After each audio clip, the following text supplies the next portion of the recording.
Russian hackers are ratcheting up attacks on U.S. and European energy companies, and concerns are growing these hackers could be Russian government spies.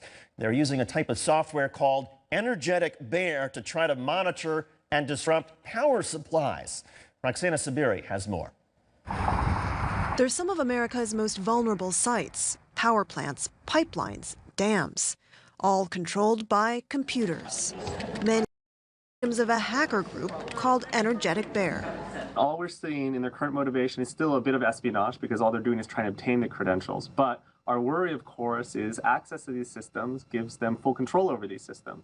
The fear is something like this: the blackout of 2003, when millions of people in the Northeast went without power for 2 days. You know, some of these organizations would be considered critical infrastructure in control of things like power grid or oil pipelines, wind generation facilities, and things like that. And they've gained enough access to conduct such an attack. So far, the hackers haven't done anything more than look around. They started by infecting companies that provide software to energy firms. The hope is by disclosing this campaign, they will be unable to conduct some sort of sabotage operation. But investigators don't know much else about the group. They're believed to have been active since at least 2011. There are clues they're from Russia or Eastern Europe. And the malware they used is believed to be state-sponsored, pointing to espionage. The malware is similar to Stuxnet, which the U.S. and Israel are believed to have created to sabotage Iran's nuclear facilities 7 years ago. But experts warn now that the hackers with Energetic Bear have been discovered, they'll adapt. The problem is that by now the attackers are almost certainly using some modified version of their software that isn't being detected. And so it's a constantly reactive type of game. A cybersecurity expert told me there's another reason Energetic Bear seems to be linked to a government. He said hackers working on their own don't usually work a regular daytime schedule like the ones behind this malware. And David, the antivirus firm Symantec, told me it's reached out to all the companies that were infected. It's told them how to get rid of the malware. Roxana Sabiri, thank you. Robert Siciliano is an identity theft specialist with the online security company Hotspot Shield. He joins us from San Diego. And Robert, how sophisticated is this particular operation?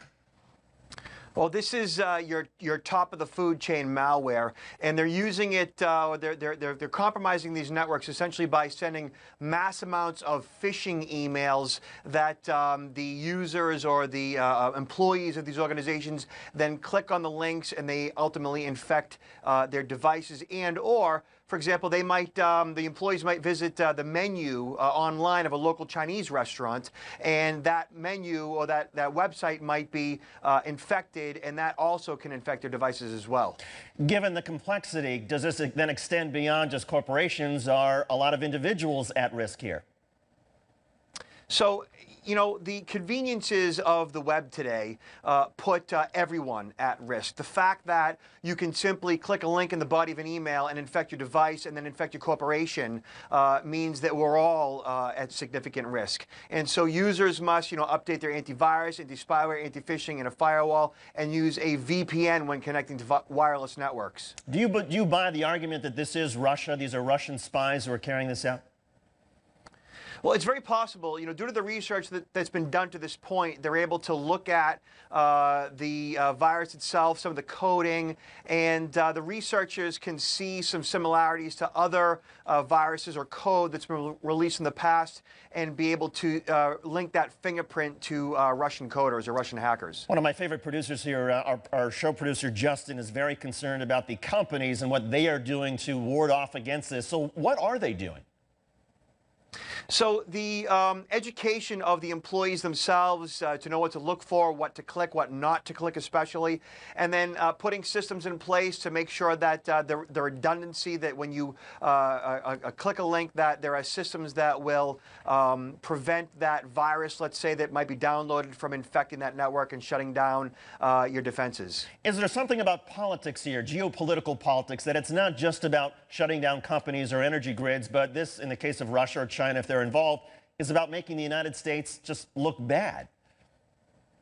So the fact that it's possible that it's state-sponsored hacking makes that very true. If in fact they are funding these operations, that's one thing, or simply looking the other way is another. But either way, states or countries are hacking the U.S. on a minute-by-minute basis. And originally, these systems were built, and the reason they're vulnerable, so I understand this, is because you want technicians to be able to have remote access to fix problems, whether it's an energy blackout or power grid problem. And it's the hackers who have been able to figure out where those entry points are.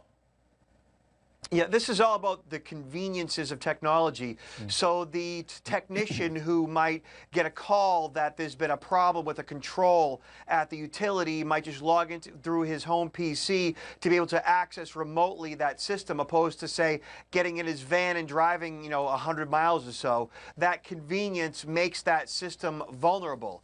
And that's with any web-based technology today. Robert Siciliano, identity theft expert with Hotspot Shield. Robert, thanks for joining us. Thank you.